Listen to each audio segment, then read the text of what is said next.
Eh, para lang sa kaalaman ninyo, Wednesday night, tama ba? Oo, Friday ngayon. Wednesday night, as in night, after namin mag-SMNI, after nila mag-SMNI, nag-message po ang KOJC at sinabing may press con. So, siyempre ako, nagtaka naman ako. Sa dami-dami naman ng nandun sa press con, bakit kailangan pa ang Banateros, di ba? I mean, bakit? Okay, kasi yung pala napaka-importanteng usapin, yung pag-uusapan sa KOJC. Eto na yon. Pag-usapan natin ngayon. Malupit to. Dito nyo lang maririnig. Pasensya na sa mga taga KOJC kung medyo magiging daldaleros ako ngayon. Kasi kikwento ko talaga. Ganito kasi nangyari. Siyempre, from the Senate hearing, ang linaw ng sinabi ni Marbil at saka ni Torre. Specifically si Torre, sabi niya, lulusob talaga sila at sinabi pa nga niya ata kay Atty. Torre yun, it will be bloody. Ibig sabihin, talagang handa na sila. Diba? Talagang lulusubin nila ang KOJC. Siguro dahil sa maganda yung pag-interview namin kay Bato noong Tuesday, kaya naanyayahan po uli ang kaming tatlo, si Coach Oli, Boss Dada at saka ako, na para maging kasama doon sa press con. Maraming salamat sa KOJC, sa SMNI para sa oportunidad dahil talaga nakakatuwa. Sabi ko nga, hindi ko akalain na aabot ako sa ganito na para sa inyo. Kasi alam nyo, simpleng tao lang naman po ako . Hindi po ako yung tipo ng piling-piling na pilingero. Hindi. Simpleng tao lang po ako. Noong nag-uusap kami, before the live, alam nyo, halos umiyak po. Si ma'am, yung administrator, yung pinagbilinan ni Pastor Kibuloy. Diba? Kasi po, may intel na talaga sila. At yung intel na po yun, confirm ko po yun. Alam ko po yun, nalulusubin talaga sila. And kinausap na sila ni Atty. Torion, ano ba dapat ang gawin? Diba? Ano ba dapat ang gawin natin? Kasi ganito na mangyayari. Ganito. So parang, syempre as a lawyer, si Atty. Torion, ang advice niya very peaceful, very alam mo yun, parang if we can talk about this, ganito. Pero alam nyo, iba na ho ang sinabi ng mga taga KOJC. Paninindigan namin. No matter what, we will not allow it anymore. Kasi nga, parang hindi naman nakikiusap, parang sinasabi ni Atty. Torion, pagbigyan pa natin ng isang beses na pumasok sila dito, pangunahan na natin. Parang pangunahan na. Tayo na mismo magsabi kahit walang ano. So paunahan na natin. Sabi, kasi ang problema ko kasi, yung warrant, paso na. Ang warrant po kasi specific yan . Meron lang yan time frame na pwede mong iserve. Hindi yan continuous na ito.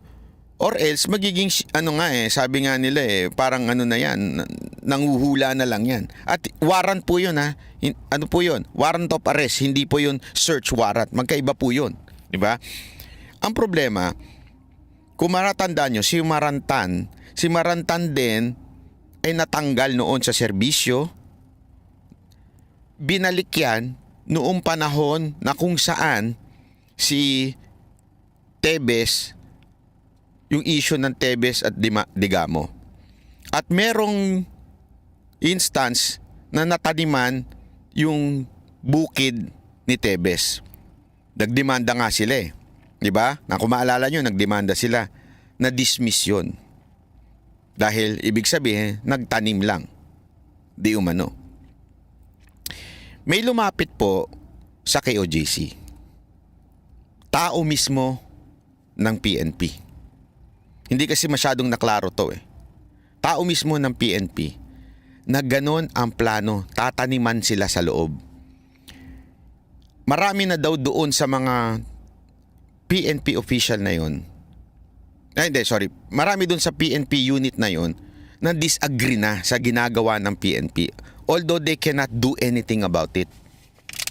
Dahil nga daw, di umano, yayariin sila. Pag sila tumutol. Nagigets ninyo?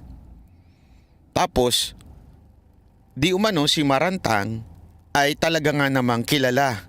Tinatawag nga nilang sabi nung intel ng KOJC, yung lumapit na pulis na kasamahan din nila, kaya nilagay si Marantan para talagang trabauhin kayo. Kaya nga pinagpipilitan nila, di ba? Pinagpipilitan nila na nandyan si Kibuloy, nandyan si Kibuloy, nandyan si Kibuloy. Para talaga pumasok at taniman sila. Kasi tandaan ninyo, no bail. Pag ikaw tinaniman ka, lalo na isang granada lang ilagay dyan, pak, ang dali ilagay nun. Ibubulsa mo lang yun, no? Tapos patong lang yun. Di ba? Tapos sabihin, tingnan nyo, meron kayong Kaya nga kung maaalala nyo, nagkusa na po. Si Ma'am Nori. Tama. Kung maaalala ninyo po, di ba ganyan po ang ginagawa pagka para hindi magkaroon ng bail yung mga yung mga nahuhuli? Ang dali po nilang gawin yan. Kaya ang sabi nila, ang sabi nila ha, okay? Ang sabi nila, kahit anong mangyari, hindi kami papayag.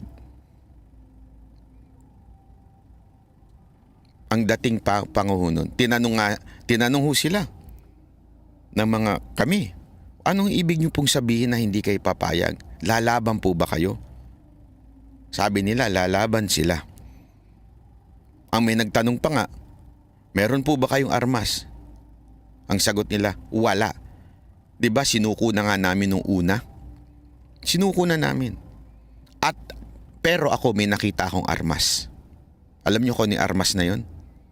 Puso at pananampalataya ng mga taga KOJC. Handa silang mamatay. Handa ho silang mamatay. Kaya nilang isakripisyo ang buhay nila. Madepensahan lang nila ang komunidad nila. Ang dami nagsasabi kasi, bakit di nyo nalang isuko? Bakit ayaw nyong papasukin? Nakalimutan ata kasi ng iba nang akala nila ang KOJC ay maliit lang na compound. Ang akala nila yung KOJC ay simbahan lang. Ang KOJC po ay it's like a big subdivision. May para ho silang doon, community. Ika nga.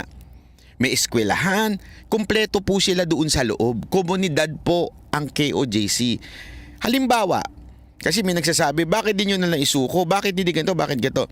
Halimbawa lang po, meron hong hinahanap ng batas. May hinahanap ang PNP sa subdivision ninyo. Tapos, pagdala nila, alam niyo yung bahay, di ba?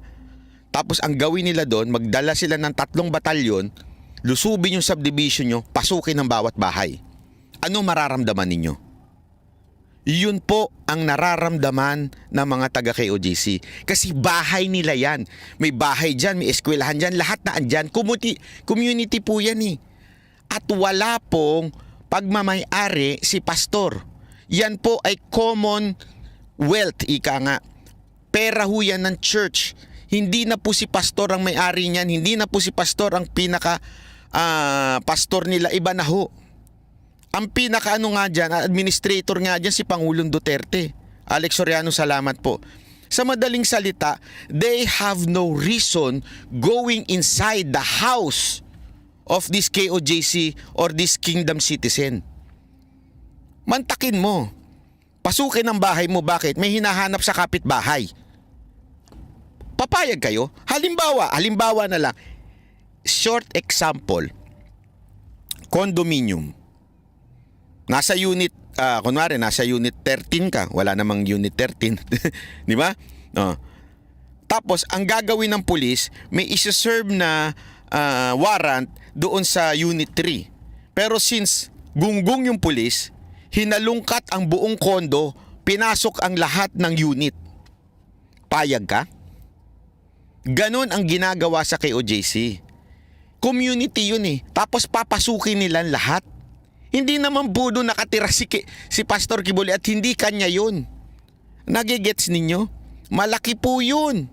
Ganon po kalaki yun. Diba? So anong ibig ko sabihin? handang mamatay ang mga taga KOJC. Tinanong nga silang paulit-ulit.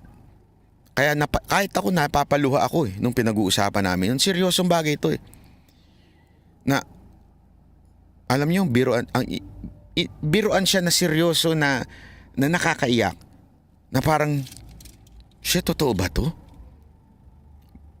May humirit nga doon, baka huling presko na natin to. Baka ito na ang huli nating pagkikita. Kasi ang kasunod na pag dilusob sila, buhay na nila ang iaalay nila. Maintindihan niyo ba yun? Hindi sila uurong. Kahit armado ang pumasok sa kanila, ihaharang nila ang buhay nila. Sabi nga mas matindi pa yan kesa sa armas. Dahil they were trained to give their life for the church. Yun ang training sa kanila ni Pastor Kibuloy. Kaya nga kung papansinin nyo kami sa SMNI Live kagabi, we were begging, if we can beg the AFP to intervene a massacre, please do so. Yun ang panawagan namin sa mga sundalo. There will be a massacre if that happen na maulit yung June 10. Hindi sila aatras. Kahit pagbabarilin pa sila dun. Kaya nga, dito walang biro ito. Kaya nga sabi namin, hindi nyo napansin? Kaming mga hindi taga KOJC ang nagmamakaawa sa AFP na pumasok na sila sa eksena. Kahit yung mga kakilala naming AFP, pinadadala namin yung video para pumasok na sila sa eksena. Hindi naman namin sabing kampihan nyo ang KOJC, hindi yun. Huwag nyo lang pahintulutan ng illegal na pagsuserve ng warrant ng PNP or else hindi talaga magkakamatayan. Sa madaling salita mga kababayan, this is a serious matter. To us who support KOJC, to us who heard what really is happening, kung alam nyo lang yung alam namin na hindi namin pwedeng ilabas dito, it's because intel to Pag inilabas namin, baka mabulilyaso yung mayari pa yung dapat. Meron pa nga doon, hindi nabanggit kahapon.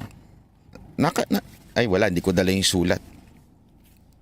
There were 2 sniper transferred doon sa unit na hawak nila. Hawak ng kapulisan na yun.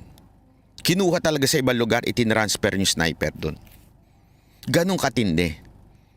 Kaya sensitive po ako kung ang sasabihin mo ay etong putang inan to.